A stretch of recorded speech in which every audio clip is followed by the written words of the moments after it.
Why, hello there. It is I, Richard, the Urban Warlock from Urban Warlock Healing, all-knowing, all-seeing, apparently.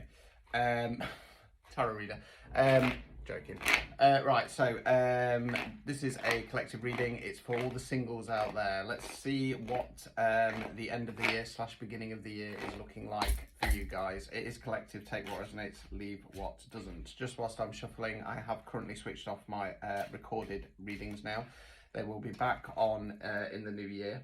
However, if you would like a reading, feel free to still contact me via my website, urbanwarlockhealing.com, and I will try and get back to you as soon as possible once I'm done with my little break away. Okay, right, let's have a look, see what's going on for this collective. So, singles, love reading, please, cards. Whoops, butterfingers. I'm using my slippy deck, and we'll see what happens. Right.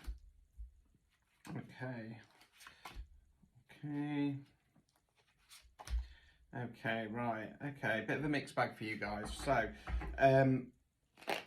right, so first card we've got is the Six of Pentacles in the upright position. So Pentacles relates to the element of earth. It can be money and finance, it can be non-financial wealth. So that's what you invest in your time, efforts and energies in. So that's what I'm going for you guys at the moment. So you've got the chap there, he's giving money out to the poor and he's got the scales in his hand. So it talks about balance. So we're talking about energetic balance. It's probably that you found that balance potentially within yourselves. You've been investing in yourselves to move forward. We then got the Hierophant in the reverse position. So the Hierophant's one of the divine masculines. It's not always spoken about as such. Everybody seems to focus on the Emperor. The Hierophant is the divine masculine on a more kind of spiritual based level. Now, in the upright position, he talks about either a spiritual journey, a religious journey, something along those lines. So it's more about learning and developing those skills. The other meaning behind the card is it relates to my star sign, Taurus, so it talks about sticking to some kind of tradition. Now, when it's in the reverse position, with this being a love reading, I kind of want to go down the lines of breaking away from some kind of tradition. So if you're looking for love, you might be breaking away from going, well, I don't want somebody who I want to get married to. I don't believe in marriage. I want somebody I just want to have fun and adventures with. Something along those lines, but we'll see where it goes. We then got the Two of Swords. The swords relates to the element of air. It's generally speaking about the way we think and the words we use.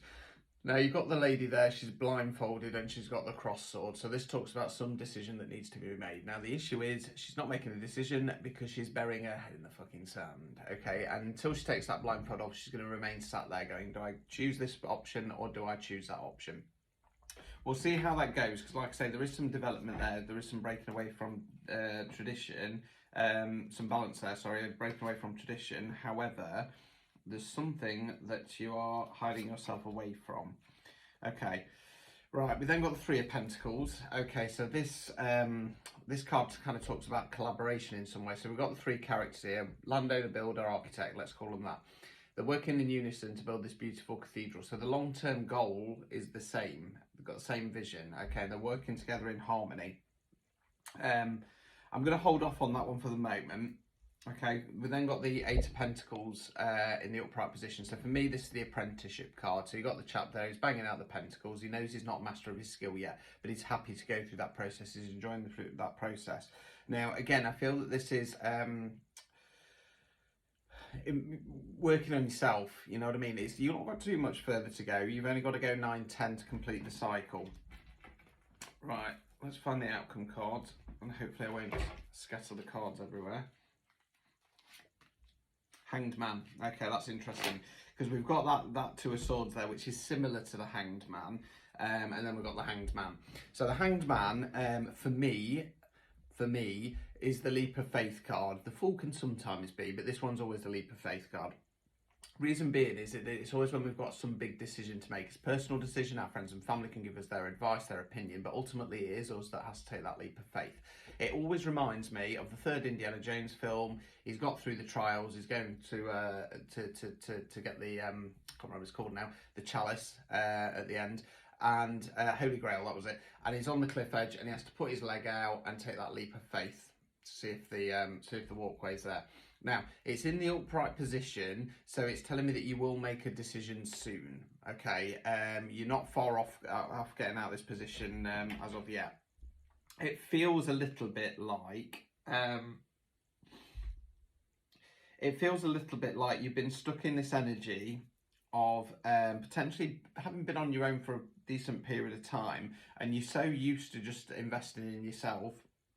You're so used to putting your time and effort into things like work and friendship and stuff like that, which is going good, but you're potentially looking for more than that. I feel like that Three of Pentacles, although it's a positive thing, it kind of feels a little bit of a folly card to me, if I'm honest with you. You've got people around you who are going in the same direction, wanting the same things long term, but that feels a little bit more like in regard to career or friendship, and because that's there, it's almost distracting you from what you really want, and this is why you're stuck in that Two of Swords position, and ultimately you're in the Hanged Man position. Like I say, you are going to be coming out of it soon, just not yet. Obstacles or blockages, we've got the Eight of Wands in the upright position. So wands relates to the element of fire. We're generally talking about taking some kind of action. Now the wands or staves, they're flying through the air. So this generally talks about the energy around us. Now where I want to go with this, I kind of want to go along the lines of, you keep making excuses that you're too busy. There's too much going off, but you've created this. You've created putting all your efforts and time into work and friendships rather than looking for love. Final card, removing any blockages. Six of Wands. Okay, so this card's the kind of victory card, I suppose you could call it that. So this village or clan, there's a great war going off. This village or clan's been out to a local battle, they've won it. They return back to the village and they're celebrating that win. They know there's further to go yet, but they're just taking a moment to pause, boost morale, stuff like that. I suppose this is saying, remember what you want. Remember the victory that you want, because it is there waiting for you. It just feels like whatever this collective is that's watching it, and potentially this is probably only going to get minimal views. The reason why I say that is because generally speaking, people who want a love reading, they're a bit more like on the ball with it. They're actually looking for it more proactively. This feels like a smaller collective, if I'm honest with you, whereby you've been so focused on yourself, you get into that point where you kind of know you want it, but you're burying your head in the sand. Get your head out of the sand. Life is too short. Life is too short. If you want love, go and get it. Okay, be picky, make sure they are the right person for you, but don't waste your life and then turn back and say, well, you know, I could have had love, but I didn't put the effort in. What a waste that would be. Until next time, ta-ta for now.